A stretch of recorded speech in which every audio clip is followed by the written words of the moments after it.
जनतेच्या न्यायासाठी लढलेल्या काही ज्या केसेस आहेत त्या संबंधित आज माननीय न्यायालयाने आम्हाला कोर्टात हजर राहण्याचे आदेश दिले होते.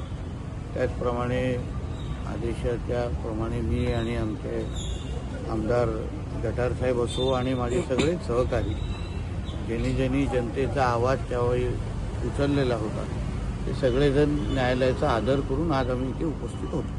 साहब, एक पंतप्रधान ने ट्वीट किया, देश के युवा को हित और उनका भविष्य हमारी सर्वोच्च प्राथमिकता है. सही आहे. शेवटी देशाचे पंतप्रधानांना देशाच्या भविष्याची सर्वात जास्त काळजी आहे.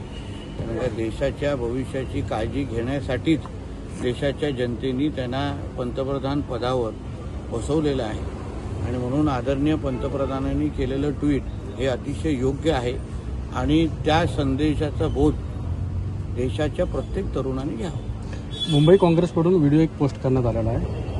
मुंबई पोलिसांकडून आंदोलन करणाऱ्या विद्यार्थ्यांना धमकी देत आहे. जर ते पुन्हा आंदोलनासाठी परतले तर त्यांना एका खोट्या ड्रग्ज प्रकरणात गुंतवून जन्मठेपेची शिक्षा दिली. बघा, मुळामध्ये हे जे नीट संदर्भात होणारं, नीट परीक्षा संदर्भात होणारं का आंदोलन आहे, कोणाला परीक्षा संदर्भात काही सुधार झाल्या पाहिजे का झाल्याच पाहिजे त्याच्या बाबतीमध्ये सगळेच सकारात्मक आहे. आमच्या केंद्र सरकार आणि आमचे संबंधित मंत्री सगळेच बोलत आहेत की संबंधित त्या नीट परीक्षेमध्ये सुधार झाला पाहिजे आणि त्या दृष्टिकोनातून पावलंही उचलले जात आहेत. त्याचमुळे काही कालही नीटची परीक्षेचा निकाल लागला. जवळपास 11 लाख विद्यार्थी त्याच्यामध्ये पास झालेला आहे. पण मुद्दा असा आहे की एका बाजूला नीटचा मुद्दा असताना मग जे आंदोलनकर्ते आहे ते सर तन से जुदाचे नारे का देत आहेत, देशविरोधी नारे का देत आहेत, सीता का पती असा उल्लेख करून हिंदू धर्माचा बदनामी का करतायत. मग सीता का पतीचा उल्लेख झाला तर मग आयशाचा पण पतीचा उल्लेख करा एवढी हिंमत असेल तर. आमच्या सैन्यावर आरोप कशाला करतायत, सैन्याला शिव्या कशाला देत आहेत, आमच्या पोलीस दलांवर हात कशाला घालतायत. हे सगळं करणारे विद्यार्थी कधीच असू शकत नाहीत. आमच्या देशाचा तरुण हा आमच्या हिंदू राष्ट्राला वर विश्वास ठेवणारा तरुण आहे आणि म्हणून हे जे काही ज्या शक्ती आहेत ज्या आम्हाला हिंदू राष्ट्राच्या विरोधी आहेत त्या सगळ्या ह्या आंदोलनाची बदनामी करायची, देशाच्या तरुणांची बदनामी करायची, आमच्या केंद्र सरकारचे एवढा त्यांचा एक कलमी कार्यक्रम आहे. आणि म्हणून हे कुठले जे काय हे काँग्रेस आणि हे सगळे जे पक्ष त्याच्यात जे घुसलेले आहेत ना त्यांना आमच्या देशाच्या विरोधी असलेल्या प्रत्येक शक्तीला ताकद द्यायची म्हणून ह्या सगळ्या गोष्टीचे ट्विट करतायत. राहुल गांधी असं म्हणतात की तुम्ही आमच्या तरुण पिढीला भविष्याला सर्वात मोठे नुकसान पोहोचवलं आहात. राहुल गांधी यांच्या मोदींवर निशाणा. अहो, राहुल गांधीच्या तोंडी देशहिताच्या आणि अशा पद्धतीच्या तरुणांच्या हिताच्या कुठल्याही गोष्टी त्यांना बिलकुल सूट करत नाही. कारण का म्हणूनच त्यांना घरी बसवलं आहे, म्हणूनच त्यांच्या काँग्रेस पक्षाला घरी बसवलं आहे. वारंवार त्यांना पराभवाचा सामना करायला लागलेला आहे आणि म्हणून राहुल गांधींनी आपल्या उंचीप्रमाणे, राजकीय उंचीप्रमाणे आदरणीय मोदी साहेबांबद्दल बोलावं.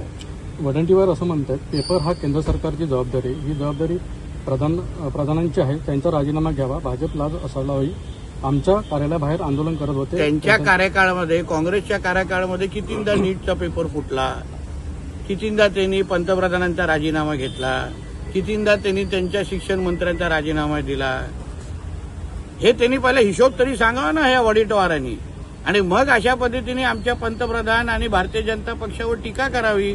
स्वतःचं काय झाकून बघत नाही, आमचंच वाकून बघतायत. पहिलं तुम्ही तुमच्या कार्यकाळामध्ये असंख्य वेळी जे नीटचे पेपर फुटले तर तुम्ही तेव्हा कारवाई करायची हिंमत दाखवली नाही.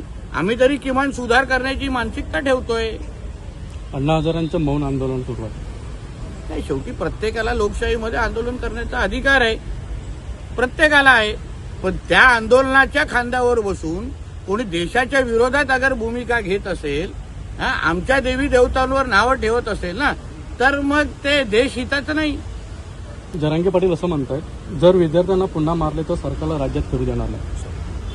बघा, एक लक्षात घ्या, ज्यांनी आता त्यांना काय मत व्यक्त करतो त्यांचा विषय आहे. मी कसं काय बोलतोय. वंचितने साहेब आज महाराष्ट्र बंदचं आंदोलन दिलं आणि त्याला काँग्रेस आणि राष्ट्रवादीने पाठिंबा दिला. पण काय बंद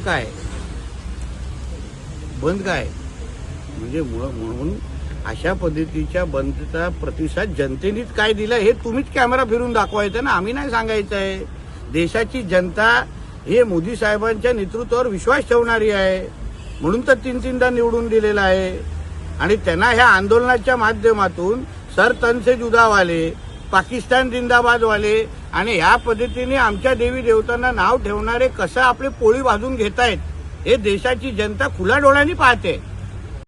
ताज्या अपडेट्स आणि ताज्या बातम्यांसाठी कोकण एक्सप्रेस डिजिटल न्यूज चॅनलला सबस्क्राईब करा, लाईक करा, कमेंट करा आणि शेअर करा. आणि महत्त्वाचं म्हणजे बेल आयकॉनवर क्लिक करायला विसरू नका.